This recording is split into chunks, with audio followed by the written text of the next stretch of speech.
Olá pessoal, como vamos? Tudo bem? Espero que vocês estejam muito bem. Hoje vai ser um dia fantástico no nosso 7º podcast e vai falar muito sobre a questão de como ser uma empresa excelente via pessoas e processos. Hoje estamos recebendo aqui o Afonso Oliveira, fundador e CEO do grupo Anjos da Guarda, e a Vanessa Castro, sua gerente de marketing e comunicação, que também faz parte desse grupo excelente, né? Eu vou pedir que eles se apresentem, porque ninguém melhor do que eles para dar a própria referência deles. Vamos começar aqui pelo nosso amigo Afonso, pessoa simpática, né? Mineiro aqui de Belo Horizonte. E que tem uma história incrível, né? Começou a trabalhar aos 9 anos, como carregador no mercado. Fez mal não, Cris. Primeiro te agradecer, Perrone, Cristiane, é um prazer estar aqui. E eu entendo que a gente tem uma responsabilidade de divulgar erros e acertos para que as pessoas tenham trajetos e tenham trajetórias de vida menos complicadas. Então, eu atuo no segmento de prestação de serviços há quase 37 anos, fui carregador de mercado, tenho muito orgulho disso e todos os anos eu faço questão de reavivar essa minha experiência como carregador de mercado. Depois eu vou falar um pouquinho disso, mas só fazendo um briefing. Tem uma grande rede de supermercados em que nós atuamos há 28 anos e todo final de ano eu vou lá para ajudar as pessoas e empurrar o carrinho, colocar as compras no carro. Eu fico com o sentimento de que isso me traz à memória a minha história como carregador de mercado, de que as dificuldades existem para ser superadas, de que nada é impossível e de que se tudo der errado, eu tenho outra chance. E a Vanessa trabalha no grupo há 9 anos, né, Vanessa? Estou na Anjos da Guarda há 9 anos, sou formada em Relações Públicas, tenho pós em Marketing, Comunicação e sou encantada pela gestão, né? Pelo jeito como a diretoria, como a gestão tem esse olhar cuidadoso com as pessoas. Então, sou muito feliz e tenho muito orgulho de trabalhar com o Afonso, com o Rogério e poder ajudar a Anjos da Guarda nesse crescimento e nesse olhar. Afonso, conta um pouquinho do grupo, acho que é importante, né? Apesar de ser um grupo bastante relevante na história de Minas Gerais, e em especial de Belo Horizonte, né? Conta um pouquinho sobre o grupo, conta pra gente um pouco como começou tudo isso, né? Que a história é muito bonita. A gente teve a oportunidade, diante desse bate-papo aqui, fazermos uma visita. Eu fiquei bastante encantado com tudo que vi. E eu achei a história tão bacana que eu acho que vale a pena ser ressaltada, né? nesse podcast. Bom, o grupo, como eu falei, faz 37 anos agora em dezembro. E ele começou muito por acaso. A gente estava conversando agora nos bastidores aqui a respeito de espaços de eventos e tudo começou em idos 1987, na realidade começou um pouco antes, né, a empresa, quando eu me aventurei a trabalhar numa casa noturna. Era uma casa muito tradicional em Belo Horizonte e eu gostava dessa casa, o Santa Teresa Cine Show, não tinha condição de ficar pagando ingresso todos os dias e queria conhecer as pessoas de lá. E uma forma de me aproximar, eu organizei um evento em 1985, né? Quando a gente olha, tem o século passado ainda, e foi um sucesso. Eu ganhei uns cartões de visita, não tinha o que escrever, aí aquele cartão bonito de linha, eu escrevi segurança, produção e promoção de eventos. E sistematicamente, quando eu ia ao Santa Teresa Cine Show, que era a casa que reunia os maiores eventos daqui, eu dava um cartão para todas as pessoas com quem eu interagia. E a coisa funcionou, Perrone. Um belo dia, eu fui chamado para conversar com o gerente da casa. Eles queriam uma indicação de um chefe de segurança. Bom, você imagina então a carência que existia desse tipo de profissional no mercado. A carência era tanta que eu, que não tinha experiência, ou praticamente não tinha nenhuma, né, a minha experiência se resumia à época até o cuidado da segurança de algumas festas com vigilantes de um banco no qual eu trabalhava. E era isso. Mas eu me ofereci para trabalhar e com certeza, olhando para trás, eu vi que eles não tinham nenhuma outra opção, porque eles aceitaram a minha oferta. E aí eu passei a cuidar da segurança desse espaço, né? Foi muito interessante, eu aprendi muito. Nós recebíamos os grandes shows aqui em Belo Horizonte. E em determinado momento, isso foi em 85, em determinado momento eu comecei a receber convites para cuidar de segurança em eventos fora também do Santa Teresa Cine Show. E aí eu era o Afonso do Santa Teresa, a coisa foi tomando forma. Sei que à época eu parei de trabalhar no banco, né? Não sem antes parar de estudar, né? Porque eu tinha 3 compromissos.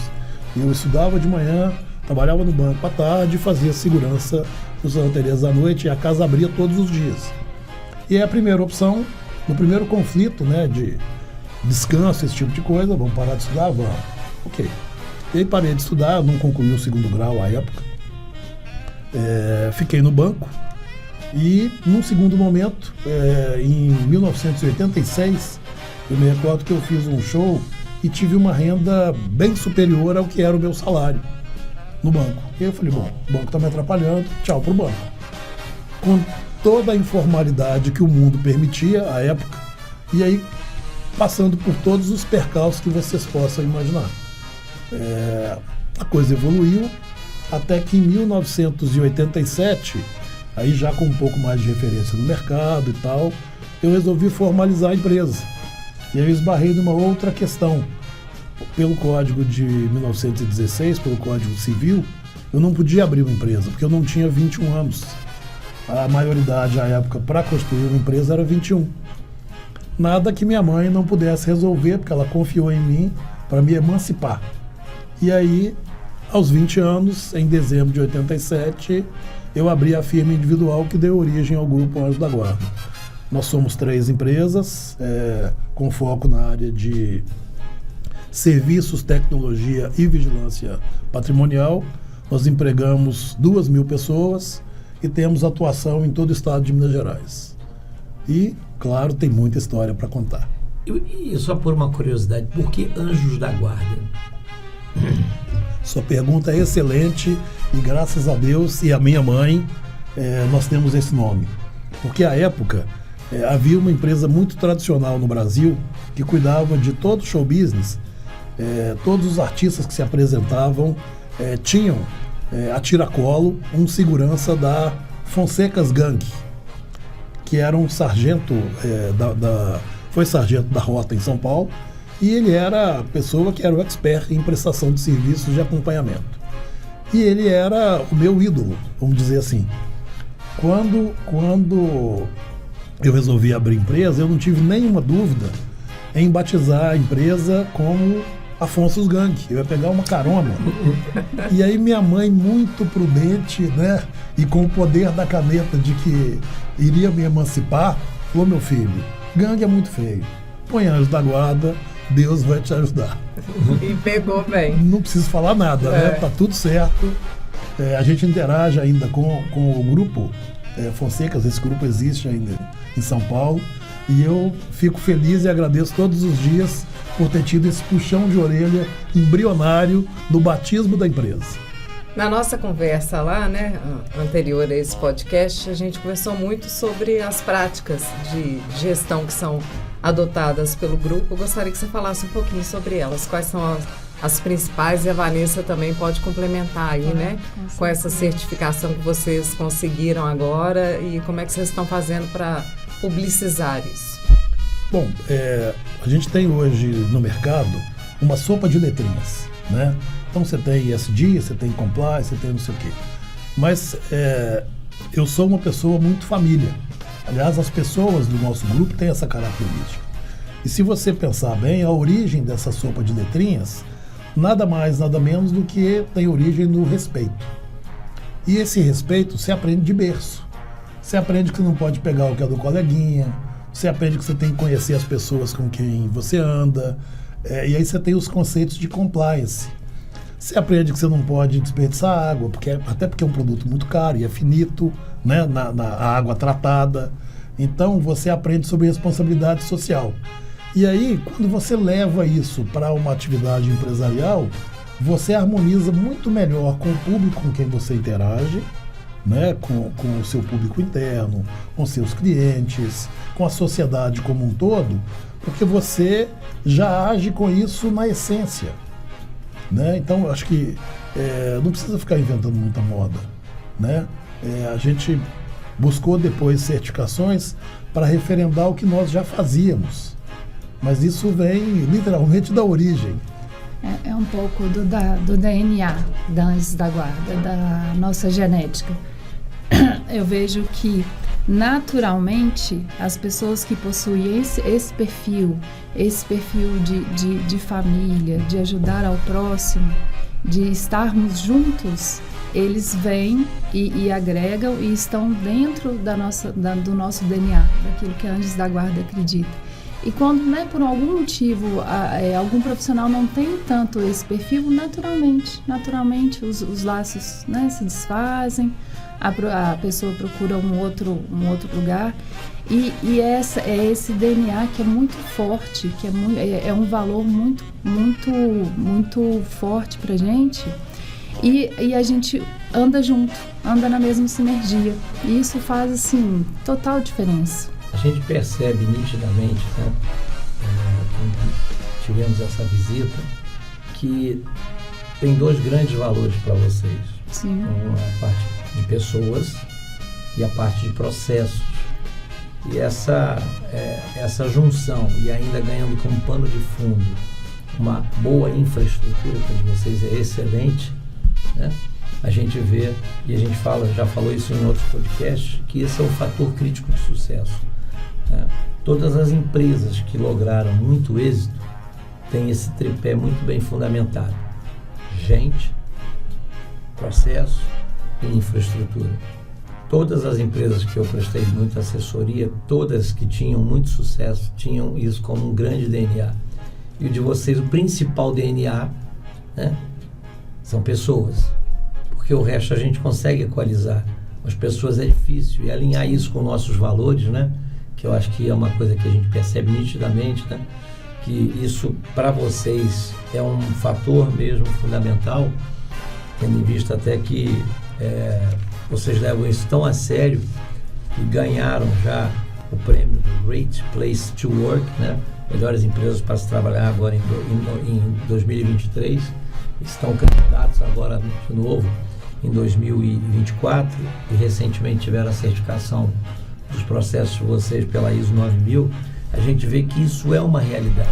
Acho que não são todas as empresas que têm isso, não. Investem muito modismo, muito coisa que assim, das sopinhas de letrinha, né? Ganha naquele momento aquele viés, talvez acadêmico, bacana, mas na prática a coisa não funciona. E o que me deixou muito bem impressionado foi isso, ver que a coisa está acontecendo na prática. Isso é nítido e é isso assim que a gente enfatiza. Não adianta saber beijar, tem que saber beijar e mostrar que sabe beijar. Vocês, né, conseguem fazer os 2 com grande êxito.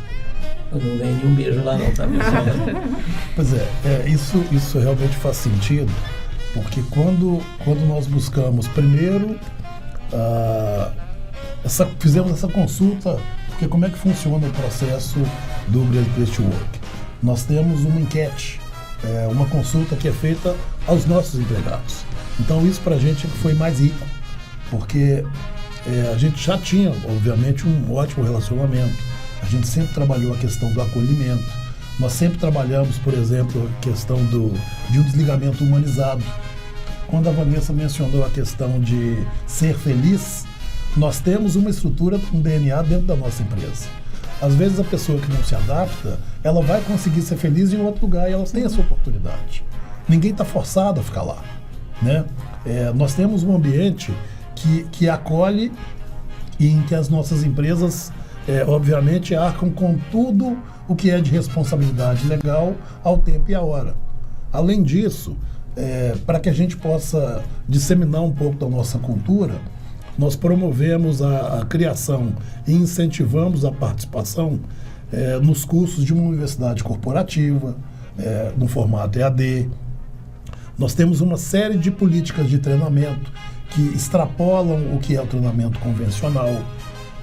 Nós temos eventos que nós organizamos, palestras, ciclos de estudos. Por quê? Porque nós entendemos, como você bem mencionou, Perrone, se eu não tiver o ser humano no centro do nosso atendimento, nós não vamos chegar a lugar nenhum. E aí, bom, eu rompi uma barreira, que eu tenho o ser humano no centro da nossa operação. E aí, tem que dar meios para que ele atue. E aí é uma coisa que nós insistimos na empresa. Não podem faltar meios operacionais e materiais para que aquele trabalho seja executado. E isso tem muito a ver com o seguinte, eu não posso ter uma argumentação de que eu não fiz porque eu não pude. Então, qual é o melhor equipamento? Qual é a melhor tecnologia? É essa? Vamos adequar a nossa estrutura? Vamos. E aí a gente investiu, obviamente, em estrutura. Mas se eu tiver pessoas e tiver estrutura e não tiver desenhado o fluxo de processos, nós também não vamos chegar a lugar nenhum. E aí foi muito natural, porque como a gente já tinha a questão do acolhimento, quando nós fizemos essa consulta para o nosso time, nós recebemos um retorno positivo. Vamos combinar? A gente já esperava. Sim. Porque a gente já tinha isso, né? E aí foi um desafio interessante pelo seguinte, eu estava participando de um evento em São Paulo, de um painel que eu ia entrar em seguida, recebi uma mensagem do Vanderlei, que é o nosso gerente de RH. E ele comemorando e quis dividir comigo, né? Nós atingimos, nessa certificação, nesse reconhecimento como Great Place to Work, você precisa ter uma nota 70, uma nota de corte. E nós atingimos uma nota 87. Poxa, e aí eu fiquei muito feliz. Mas a primeira coisa que me veio foi, cadê os outros 13? Né? Quem são esses outros 13? Então, né? Qual que é o nosso desafio? Né? Eu sei que nós não vamos atingir a perfeição, embora a gente trabalhe muito sério para melhorar cada dia mais. É o conceito do PDCA. Né?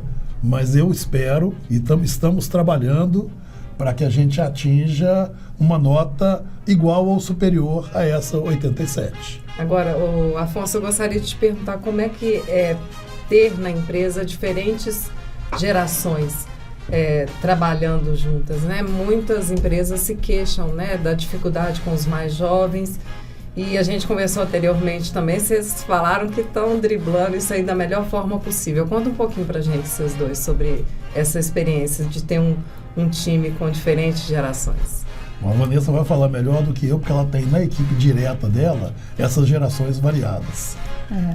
É muito bacana a gente ter essa diversidade de olhares, e muito mais que isso, nós gestores, a gente tem que ter escutativa, porque o que acontece? Por diversas vezes eu faço esse exercício comigo, aí eu vou falar um pouco de mim como profissional, eu faço esse exercício comigo que a gente vira e fala assim, não, aqui, eu já passei, eu já sei como que é o caminho, não só faz. Mas quando vem tanta geração, né, do pessoal mais velho, que teve uma outra metodologia, uma outra visão de vida, e dos jovens, que é uma coisa mais rápida, mais descolada, e essa construção, né, do olhar, do planejamento, que enriquece.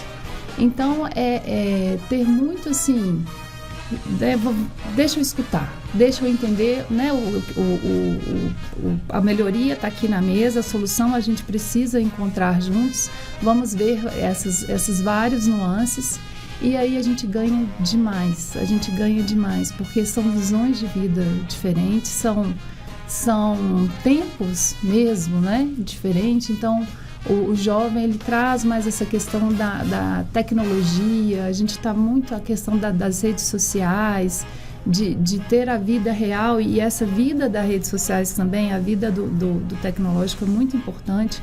Então traz esse olhar. Ao mesmo tempo, a geração um pouco mais velha, ela traz essa raiz, essa solidez, o básico, o que precisa ser feito. E aí a gente entende a melhor solução, o melhor cenário para aquela questão, e a gente consegue ser muito produtivo, ter bons resultados. Uma coisa que eu apreciei muito, né, conhecendo a empresa de vocês, eu já atuo nessa área com outros players, mesmo segmento e grandes players. Uma coisa que a gente percebe é que na empresa de vocês não tem aquela visão muito do militar.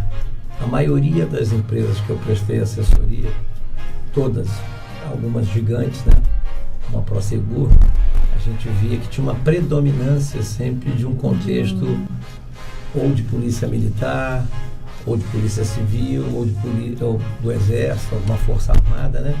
Então o linguajar era muito positivo, operante, isso, mas um pouco mais conservador, né? E tal. Isso eu achei muito legal no contexto de vocês, porque pegando a sua origem, né? A origem foi bem tranquila. Não que eu tenha, acho que isso é algum demérito para as outras, não. Mas dá uma leveza maior.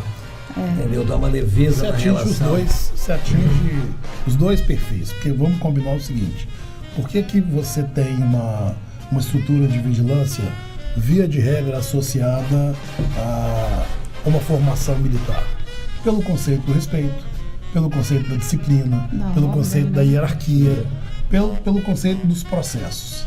Só que nós conseguimos atingir, e eu tenho grandes amigos nas corporações, tanto nas Forças Armadas quanto nas Forças Auxiliares, a gente tem uma troca de experiências muito rica, porque o olhar da atividade de proteção num ambiente civil, como é o nosso caso, ele tem características que muitas vezes o militar não tem no dia a dia. Então hoje a gente participa de discussões em comunidades de segurança, em que nós levamos todo o olhar do particular e trazemos a cultura do profissional de segurança pública.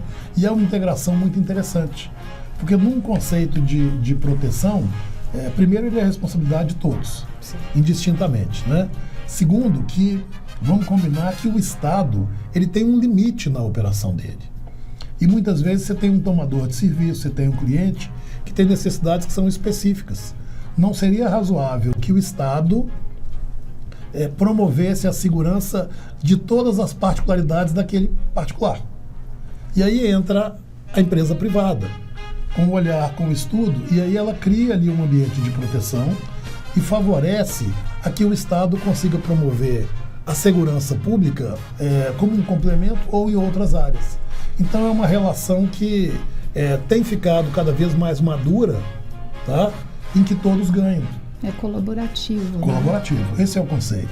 E pegando um gancho ainda na pergunta anterior, da questão das gerações, para a gente é muito interessante porque eu tenho público interno, o nosso time, eu tenho todas as gerações, né? Eu tenho milênios, eu tenho geração Z e a geração Y, né? E aí o meu tomador de serviço também tem essa característica. E aí é muito interessante o que a gente tem aprendido sempre. Quando eu tenho um cliente que tem um olhar mais com tecnologia, eu tenho que colocar uma mão de obra que tenha mais afinidade com esse público.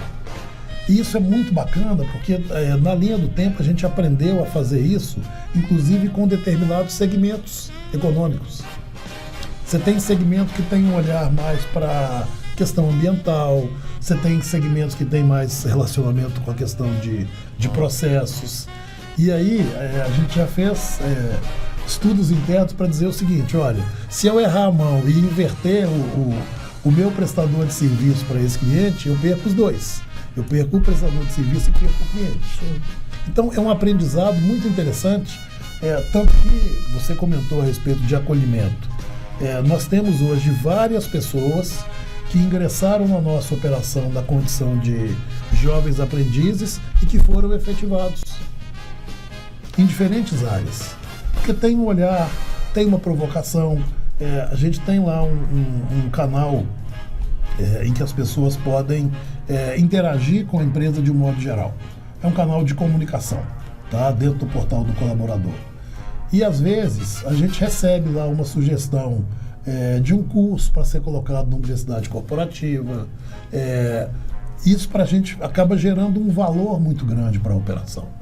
porque você vê que a empresa ela se retroalimenta. Bom, Afonso, eu queria falar um pouquinho sobre a sua relação com os seus concorrentes, uma frase sua muito marcante, né? O concorrente não é um inimigo.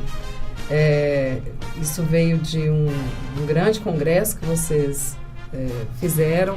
Queria que você falasse um pouquinho sobre isso. Como é que é essa troca de experiências no mercado com pessoas que poderiam ser concorrentes, mas que, na verdade, acabam sendo aliadas aí na construção da segurança? Olha, primeiro, essa proximidade ela é menor do que deveria ser. E qual que é o meu sentimento? De fato, eu não posso enxergar no concorrente um inimigo, porque ele atua na mesma área, ele tem as mesmas dores, então eu tenho que ter no concorrente um aprendizado. E aí nós temos um risco potencial para as operações, eu tenho um concorrente e eu tenho um cliente. Se eu conseguir nivelar uma qualidade de atendimento em que o preço seja um preço execuível, que o meu concorrente não deixe de precificar, por exemplo, o que seria o impacto de impostos, que ele tenha uma boa política de operação, qual vai ser a vantagem que o mercado vai ter? Eu vou ter um cliente mais satisfeito, porque ele vai ter mais opções de decisão, na hora de tomar uma decisão, para contratar essa ou aquela empresa. Ao passo que se eu tenho uma empresa que atua no segmento e que não tem boas práticas, o cliente vai ficar sempre um pouco incomodado, dizendo, será que essa empresa não é mais uma, só fantasiada de legal agora, e daqui a pouco vai me dar problema? Então é importante que o meu concorrente consiga ter a melhor operação, porque aí eu vou discutir com o cliente uma relação de valor e não de custo. Porque se eu entro numa concorrência, uma tomada de preço, e aí tem um outro detalhe, a nossa opção comercial é não atender o segmento público. A gente atende exclusivamente, é um foco comercial, exclusivamente o cliente corporativo e o particular. Se existe um desnível muito grande, a gente tem que mostrar para o cliente, olha, pode ser que esse preço esteja errado. E aí você abre uma planilha de composição de custos. Sim. Então, quando nós chamamos, você mencionou, nós realizamos um seminário aberto ao mercado, na Fundação Dom Cabral. Estamos realizando no próximo dia 12 de setembro um outro evento, dessa vez em Pouso Alegre, porque Minas Gerais é gigante. E, é um país mesmo. Ontem eu estava participando de um evento, participamos eu e a Vanessa, de um almoço em que o palestrante foi o governador Romeu Zema. E ele falando o seguinte, nos últimos anos, os investimentos que foram feitos, a Invest Minas, as organizações do Estado conseguiram trazer para cá 430 bilhões em projetos de empresas. Então, se você não tiver um mercado nivelado, você não dá conta de atender. E aí, quando você pega uma região sul de Minas, que tem um potencial de crescimento gigante, que tem 25% do agronegócio e que tem, por exemplo, o café como um expoente.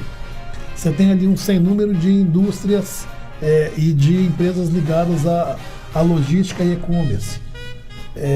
Eu tenho que estar perto disso. A gente tem que, de alguma forma, nivelar esse mercado por cima. Então, de fato, o concorrente não é nosso inimigo, principalmente porque você tem uma curva de aprendizado na nossa atividade profissional. E esse aprendizado, ele está dentro da sua empresa e está também nos outros atores, né? A gente gosta muito de aplicar lá a metodologia SWOT, né? Muitos chamam de FOFA também, né? Força, oportunidade, fraqueza e ameaça. E qual que é esse conceito? Você conhece a sua estrutura internamente e conhece o mercado, conhece o concorrente. Então, vamos combinar. Se você puder terceirizar e aprender com os erros do concorrente, olha quanto de caminhada você está economizando. E você acaba usando isso como referencial de benchmark, né? Também. Para ver o que foi bom nos outros, né? Que você pode absorver dentro do seu contexto, e também o que também foi ruim, que você não vai fazer sob nenhuma hipótese, né? Então, assim, O problema todo é que, infelizmente, ainda no Brasil, a gente vê que o pessoal tem um certo preconceito com isso, que acha que vai passar alguma tecnologia, algum know-how, e quando isso, na verdade, é uma grande oportunidade de aprendizagem. Todos crescem, né? Todos crescem. Quando você consegue ter esse benchmark, quando você consegue olhar o mercado como um todo, né? E não ficar na questão se a empresa X, Y, PTL. Não, vamos ver o mercado. Quais são as boas práticas de mercado, o que deu certo, o que não deu tão certo, o que juntos tem pontos de melhorias. E passar a se olhar não como concorrente, mas como co-irmã, né? Exatamente. Sim, a visão de co-irmã. Olha, o que você fez aí que não deu muito certo. O quê? O custo do erro é muito grande. É verdade. Então, assim... Às vezes ele é impagável, viu, Pelé? Impagável. Você vê que quando você pega a história das empresas no Brasil, você tem um colapso muito grande, um grande volume de empresas vai colapsar nos primeiros anos. 3 anos, né? E isso é muito interessante porque em algumas áreas você tem uma sensibilidade inclusive maior. Só que no nosso caso, vamos combinar, é muito diferente quando você tem uma empresa que sai do mercado, quando você tem uma indústria. Por quê? Porque a indústria, ela vai reunir ali um número menor. Falando indústria, poderia ser outro segmento. Mas só para apelar para uma sensibilidade de quando você tem um colapso de uma empresa de prestação de serviço de segurança. Nós estamos falando de dezenas, centenas, às vezes milhares de pessoas. Então o impacto social que isso leva para a sociedade como um todo, porque muitas vezes a empresa vai sair do mercado no apagar das luzes, vai deixar de honrar com seus compromissos de ordem trabalhista, sociais e tal. Isso, além de descredibilizar o mercado, gera um desconforto, gera um risco para o ambiente familiar de muita gente, né? A gente tem buscado, né, tem acompanhado esse mercado, e hoje eu digo com clareza, eu consigo ter uma troca, eu não sei se é uma questão mais cultural, mas eu tenho uma troca maior com empresas de fora. Então eu recebo empresas de fora que vêm para cá. Por exemplo, durante esse seminário que nós fizemos, nós recebemos empresários do Rio, de São Paulo, vários, que foram visitar a nossa empresa do chão ao teto. Tá? Fora disso, a Fundação Dom Cabral é uma cliente nossa. E às vezes você tem empresários que vêm para cá, para algum núcleo de estudos, eles também visitam sistematicamente a Anjos da Guarda. Tá? E é a coisa que eu faço quando eu estou fora do estado também. Essa troca aqui em Minas, ela é em menor escala, infelizmente. Né? Eu acho que a gente acaba perdendo um pouco as oportunidades de nivelar por cima os processos. Sim. Como é que é a questão do estudo, né, do fenômeno violência social, à medida que esses estudos vão avançando, como é que mudam os processos de vocês, os relacionamentos com os clientes, como é que vocês têm que acompanhar aí? É um estudo constante, né, por parte de vocês do fenômeno de violência social.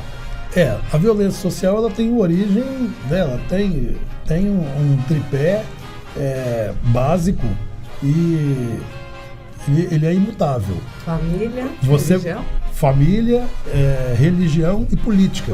Mas política no conceito de polis, né, não da política em si, do conceito de sociedade. Quando você tem uma fragilidade, quando um desses tripés está frágil, você tem uma ofensa ao patrimônio público ou até à integridade física das pessoas. Então isso não vai mudar nunca, esse conceito. E é muito interessante porque, falando de estudo, já que você provocou, vamos lá.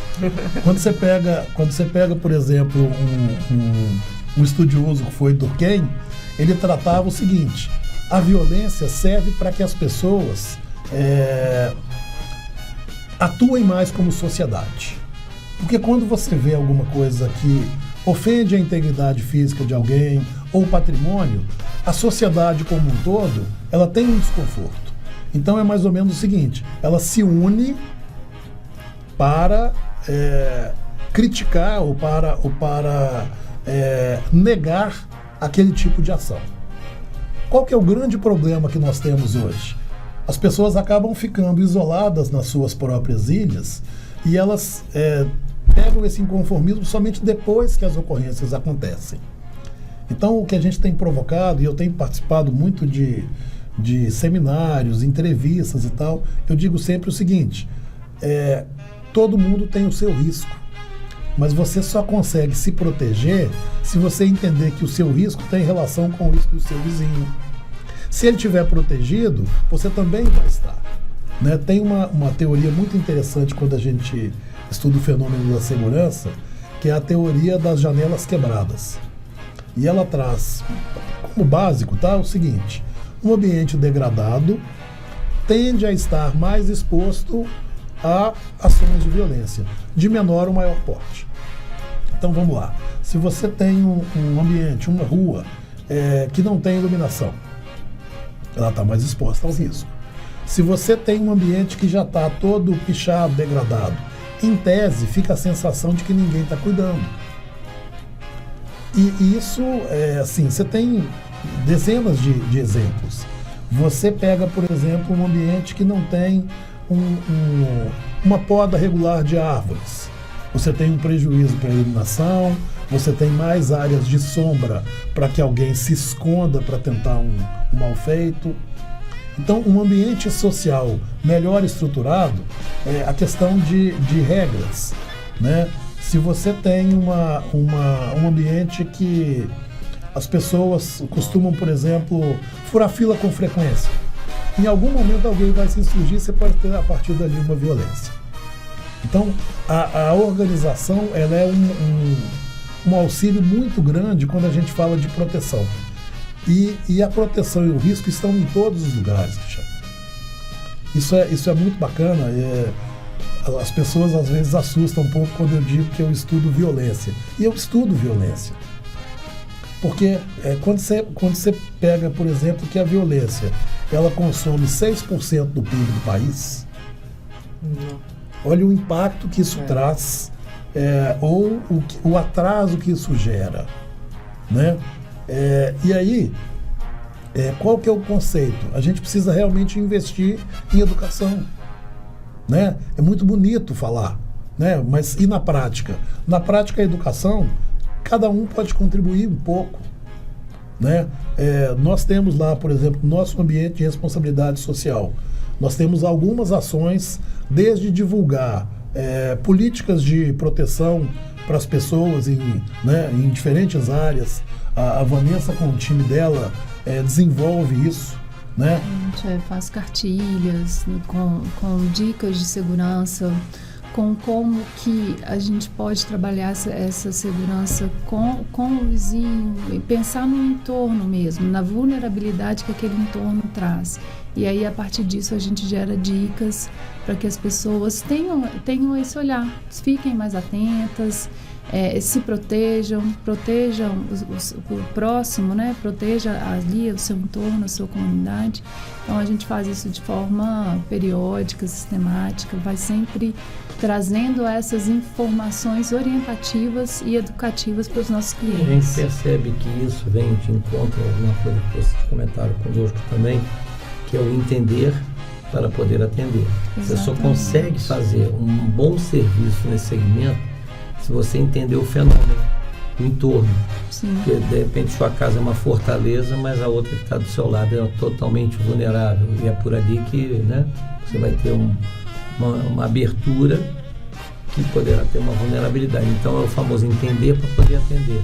Esse foi um conceito que eu vi que está bem solidificado com vocês, né? O olhar ele tem que ser macro, né? A gente tem que ter esse olhar do entorno mesmo para poder conseguir ser efetivo.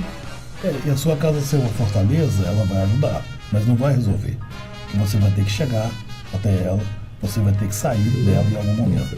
Então vamos pensar num conceito de ambiente, né, na arquitetura de proteção, porque eu estou falando já, de novo, de iluminação pública, eu estou falando de você ter um fluxo viário que atenda à sua expectativa.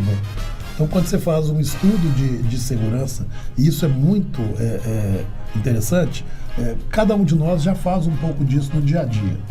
Talvez com profundidade não, mas já faz o básico. Por exemplo, para que nós viéssemos para cá, nós estimamos o tempo, as rotas, nós buscamos alternativas. Então, quando a gente desenvolve um trabalho, isso é o time da Vanessa quem cuida para a gente lá, a gente faz o que a gente chama de análise de risco. Uhum. E o que é análise de risco? Você pega fontes públicas e pega todo aquele histórico. Olha, eu tenho na região tal um indicador de criminalidade tal. Esse indicador de criminalidade ele tem alguns espectros. Ele tem horário, ele tem perfil, ele tem muita coisa. Categoria, né? O tipo de Exatamente. Violência. E aí, com base nisso, você cria anteparos. Né?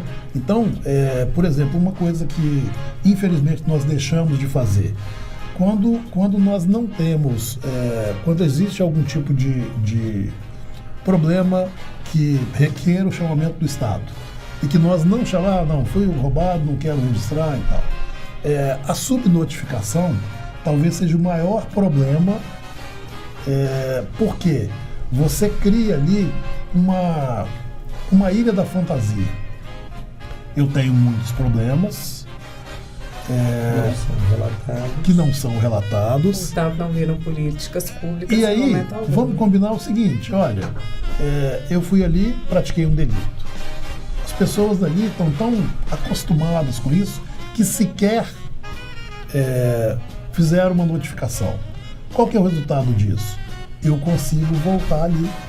Ali é tão bom que eu tenho o resultado, né, do furto, do roubo, o que quer que seja, e melhor ainda, eu não vou ser incomodado.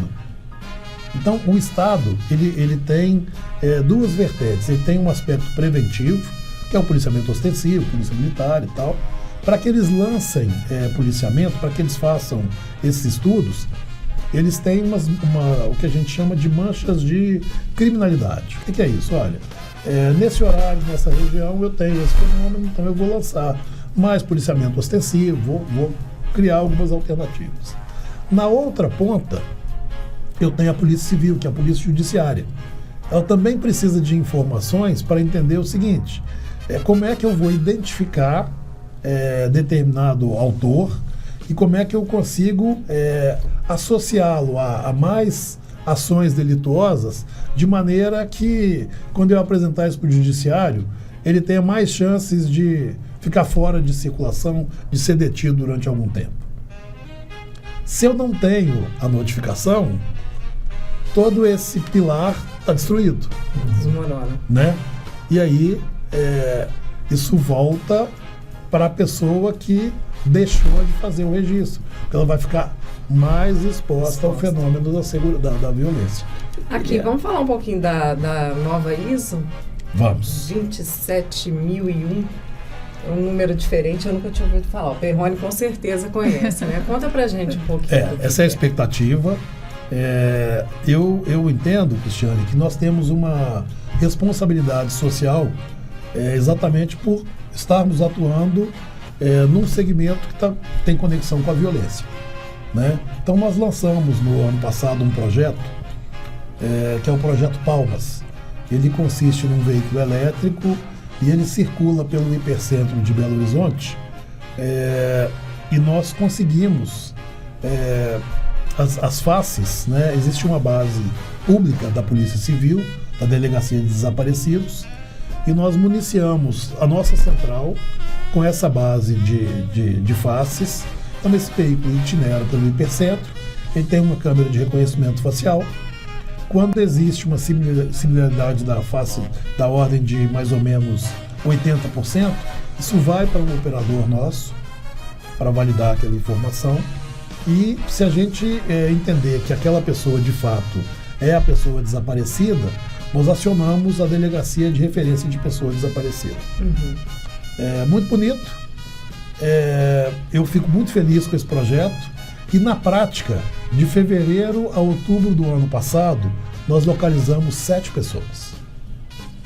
Tá? A primeira foi uma grande vitória. Para mim já valeu tudo. E aí, felizmente, a gente conseguiu.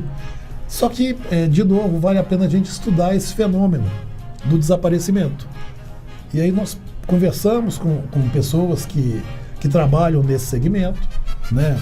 Polícia Civil, Polícia Militar, pessoas que estudam isso com mais profundidade para entender o seguinte: como é que a gente consegue contribuir? Porque, vamos combinar, a gente voltando a falar de violência, né? O desaparecimento, ele é uma violência. Só que pior do que um óbito é uma violência sem fim. Porque quando você tem um óbito, bom, você tem a dor, você tem o luto, né? Mas a vida vai seguir. O desaparecido, ele não te permite isso. E aí a gente, estudando um pouco mais, nós chegamos a alguns fenômenos sociais. A violência doméstica, a violência contra a criança, violência contra o idoso, tráfico de pessoas. São situações que você tem uma limitação de atuação, a não ser o olhar atento da sociedade. Mas tem alguns grupos que você consegue atuar de maneira preventiva, tá? E aí nós temos dois especificamente, que são as pessoas com síndrome do espectro do autismo e são as pessoas com Alzheimer, né? E aí o que tem a ver uma coisa com a outra? O diabético também, de acordo com o grau, ele é uma pessoa também que pode ser inserida nesse grupo, tá? E aí o que isso tem a ver com a nossa certificação? Tem a ver o seguinte: nós pretendemos ampliar o nosso projeto Palmas. E a ampliação do projeto Palmas atuando não é mais depois do evento, desaparecimento ter ocorrido. Nós queremos atuar na prevenção. Então, a gente estudou uma pulseira hipoalergênica com QR Code que vai reunir os dados dessa pessoa que está num determinado perfil de risco. De novo, é uma oferta do Grupo Anjos da Guarda para a sociedade. Então, isso não vai ser cobrado, isso não vai ser... eu não tenho patrocínio, não pretendo buscar, tá? A gente vai trabalhar com esses grupos especiais e eu quero a certificação ISO pelo seguinte: essa certificação 27001, ela trabalha com proteção de dados, segurança e proteção de dados. Eu vou ficar mais seguro dentro da minha estrutura se eu tiver também essa proteção para armazenar esses dados dessas pessoas. São dados básicos, né? E o que a gente pretende com isso? A partir do momento que nós eventualmente formos notificados de um desaparecimento, nós já teremos todos os dados sistematizados. Então nós vamos nos antecipar ao Estado e entregar para o Estado uma estrutura que muitas vezes ele demora para coletar. Já vai estar tudo pronto. A gente tem estudos de que as primeiras horas de um desaparecimento são cruciais para a localização. Por quê? A partir do momento que o tempo passa, aumenta o raio de busca, de opções para o desaparecido, né? Então, nós queremos atuar exatamente nisso. Então, tem um esforço, né? A gente já está trabalhando. Então, para te falar e a gente falando de novo da diversidade de públicos, né? E de perfis de gerações, eu tenho a nossa gerente mais nova, ela tem metade da idade do mais velho, tá? Exatamente a gerente mais nova é que está cuidando desses processos nossos de certificação. Competência não tem idade. Com certeza. Né? Maravilhoso. Um projeto muito legal que, se vocês pudessem, né, para os nossos participantes aí do nosso podcast, falar um pouquinho do projeto da árvore, a Árvore dos Desejos. Eu achei muito legal, é um projeto muito inovador e que é tão simples que chega numa linha de singeleza e às vezes as empresas buscam coisas tão complexas e de você é tão singelo, mas tão operacional, tão bom, que eu gostaria que vocês falassem um pouquinho do projeto Árvore dos Desejos. Vai, Vanessa. Essa é com a Vanessa. A gente começou dia 1º de maio, né? Tem 2 anos, 2 anos e um pouquinho que a gente já está rodando com esse projeto. E aí foi muito legal, assim. O Afonso me ligou e tal, falou, estava pensando, vamos fazer uma forma da gente poder premiar os nossos funcionários, né, os nossos funcionários que estão com a gente, que estão sempre ativos e tudo mais. Ele tem umas regras, né, para você participar do Árvore dos Desejos. Eles têm algumas regras que os nossos funcionários precisam estar dentro dessas regras. E todo mês a gente faz 2 sorteios de um cardápio de prêmios. E aí nesse cardápio a gente tem a questão de TV, geladeira, máquina de lavar, uma pousada, um final de semana em uma pousada, aulas de direção, cursos, né, na área de segurança também. E aí o funcionário escolhe esse desejo, e aí todo mês a gente roda esses sorteios e aí a gente entra em contato. E a mágica está aí. A mágica é na hora que a gente, né, tem um sorteio, a gente entra em contato. Gente, quantos relatos de pessoas assim, chorando e falando assim, nossa, tem um cartão benefício que vem com valor. E alguns dos nossos funcionários falando assim, nossa, veio na hora que eu mais precisava, foi foi algo de Deus, então é muito legal, é muito emocionante. Eu gosto, né, de ligar, de saber, de sentir. Vou te pedir só mais um pouquinho de detalhes, porque assim, eu já divulguei para um monte de gente depois daquele dia dali, que eu achei tão fácil, assim, porque tem gente que faz planos mirabolantes para fazer uma remuneração variável, para fazer isso, aquilo, outro. O de vocês é singelo, fácil de entender. Para a pessoa ser elegível, ela nos últimos 90 dias, ela não pode ter tido falta ou punição administrativa. Tá? Você está falando de ações mirabolantes. A gente tem um cuidado e tem uma preocupação muito grande. E aí eu até tenho que falar pouco, porque eu estou com uma especialista aqui, que é a Cristiane, em relação à economia financeira doméstica. É um ponto de atenção, é um ponto que tem nos preocupado muito. Por quê? A gente tem o profissional de vigilância que recentemente mudou sua faixa de consumo. A gente tem hoje um fenômeno mundial de jogos, de apostas e tal, e a gente precisa ficar acompanhar muito de perto para saber até que ponto esse nosso público interno também pode ser afetado por esse fenômeno e qual que é o impacto que isso vai trazer no dia a dia dele. Por quê?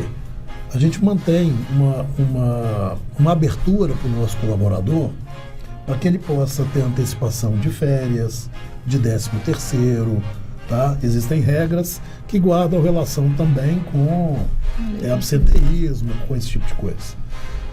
E aí, eu tenho acompanhado isso muito, né? Para quem não sabe, meu pai foi vigilante.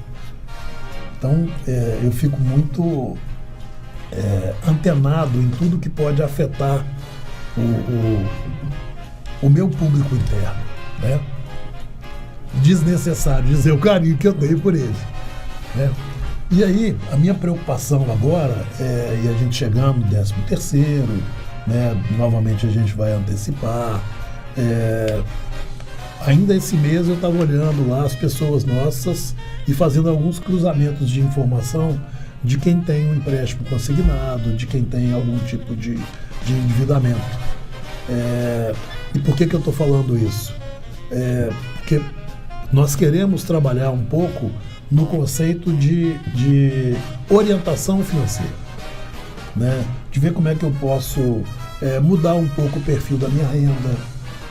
Será que existe uma hora extra que eu tenha disponível para ser realizada?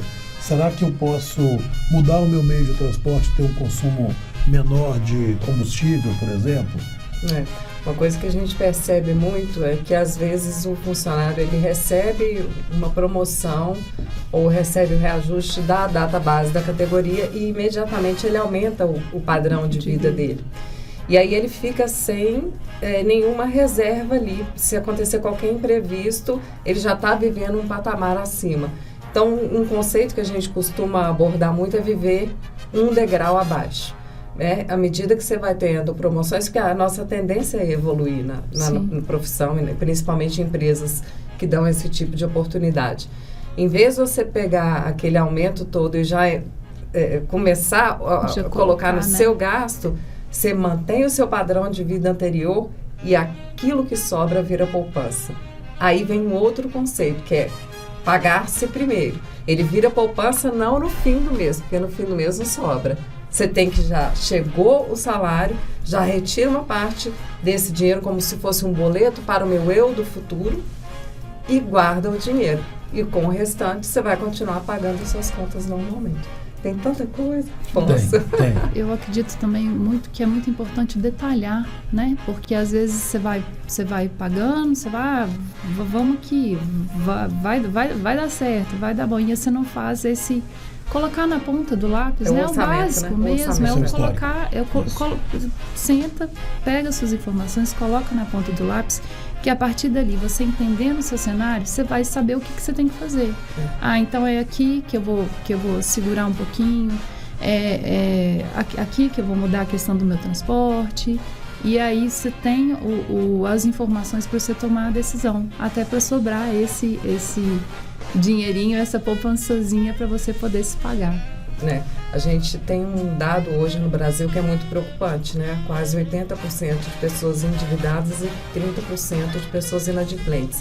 Lógico que existem as dívidas boas, né? Que é para financiamento de um curso ou para financiamento de uma casa, mas quando você entra no endividamento com parcelamento de farmácia, com parcelamento de compras de supermercado, vai somando pouquinho, quando vê você já está no rotativo do cartão de crédito, aí vira uma coisa realmente muito difícil de ser mudada. Olhar para as finanças, né? E olhar para o orçamento é fundamental.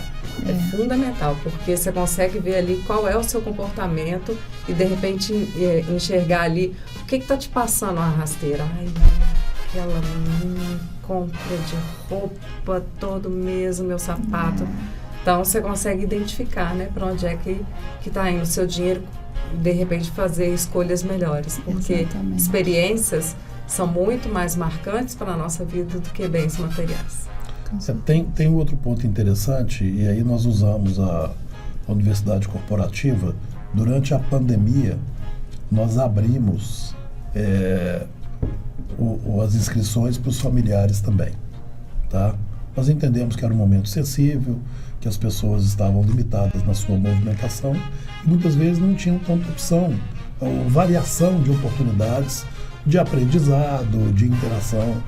E foi muito bacana, tanto que nós mantivemos. Ainda hoje funciona dessa forma.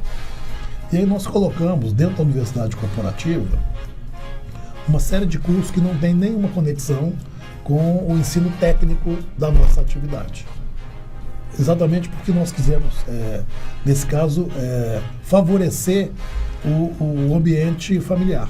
Então você tem cursos desde churrasco, matemática financeira, economia doméstica, redação de Enem. Por quê? Nós entendemos o seguinte: se eu tenho uma família em que mais pessoas conseguem ter aprendizado e terem um nível de cultura melhorado, normalmente essas pessoas conseguem produzir e aquela produção ela é familiar, né? Você tira a máxima de que um trabalha, dois trabalham, né? E aí você melhora a economia da família como um todo.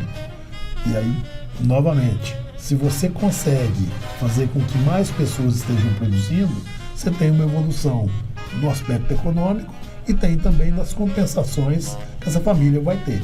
E a família é a comunidade, né? A comunidade. É uma coisa que acaba se estendendo. Exatamente. Então é uma preocupação que nós temos, né?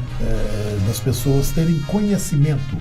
E uma outra questão é a seguinte: a gente vê hoje as múltiplas ofertas de recursos financeiros, mas você tem uns patamares econômicos de juros, de correção que são absurdos. E as pessoas não enxergam isso. Não enxergam. É o dinheiro fácil, né? Você não estuda para poder fazer o bom uso desse dinheiro. É aquilo que está mais fácil, é aquilo que cabe no bolso, é a prestação, não é... eles não avaliam os juros. Ou às vezes olha o juro só mensal e não anual. E olha o custo, né? Cabe no meu orçamento hoje, vai sobrar. E o vai sobrar, às vezes, é não sobrar um valor que seja razoável. Entendeu? Então a gente tem que literalmente o conceito é entender o que você falou, o que é uma dívida saudável, e existem, tá? E o que é uma que realmente vai te jogar para baixo. Não agrega, né? Não vai trazer nada de benefício. Bem, pessoal, estamos caminhando para o fim desse papo muito legal, né?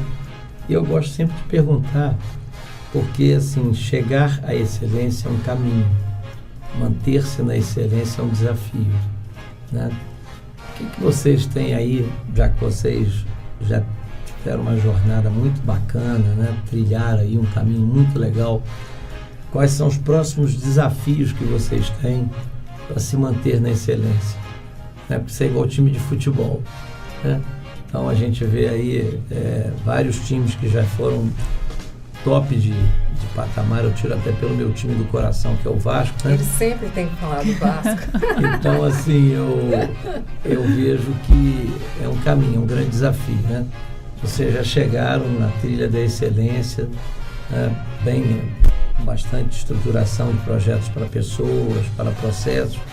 Mas quais são os próximos desafios, além das certificações? Porque se manter no topo, eu acho que é bem difícil, né? O que vocês estão enxergando dos próximos desafios de vocês aí para frente? Bom, primeiro a gente tem uma evolução de risco. E se existe uma evolução de risco, eu tenho que ter uma evolução de anteparos para esse risco.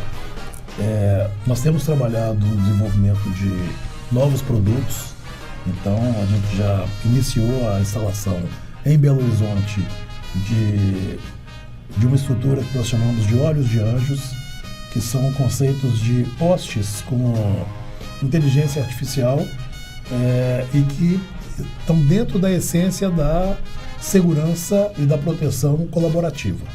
Tá? Esse é um ponto. O outro ponto é o seguinte, a gente está ampliando a nossa estrutura física, a gente está terminando as obras de uma outra sede que vai abraçar um pouco mais do mercado de tecnologia. Uma coisa que a gente tem percebido é que as tecnologias estão mais acessíveis, mais baratas e disponíveis para todos os públicos. Então, a Vanessa vai falar um pouco para a gente aqui do que a gente está ampliando de nosso modelo de comunicação com o mercado. Sim. Porque eu preciso que o mercado se cuide um pouco. Ninguém vai resolver tudo sozinho, né? Então, ela está com os desafios aí de...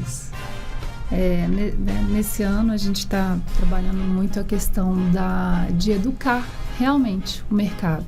Então a segurança, né, a gente consegue entregar o aparato de segurança, entregar o homem treinado, entregar a tecnologia, mas a segurança ela é algo que precisa ser cultural, que precisa estar na mente, que as pessoas precisam entender.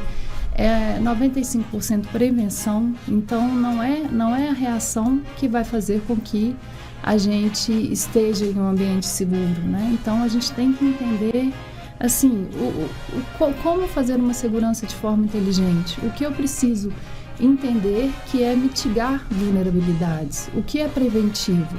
E aí a gente está com diversos eventos, estivemos aqui na Fundação Dom Cabral em junho, estamos indo agora para o sul de Minas, para Pouso Alegre, e a gente está trazendo pessoas que são referências no mercado, pessoas que estudiosos, que entendem o fenômeno da segurança.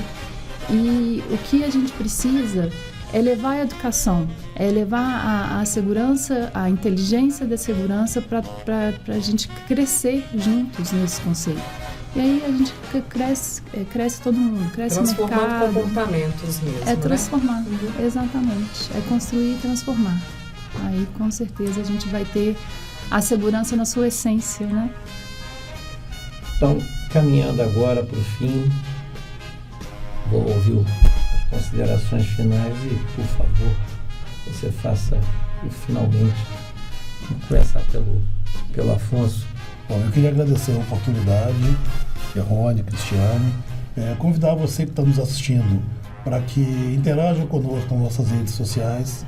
Você vai encontrar uma série de informações que são relevantes e fica uma provocação. Se você não encontrar e isso for realmente pertinente, entre em contato conosco.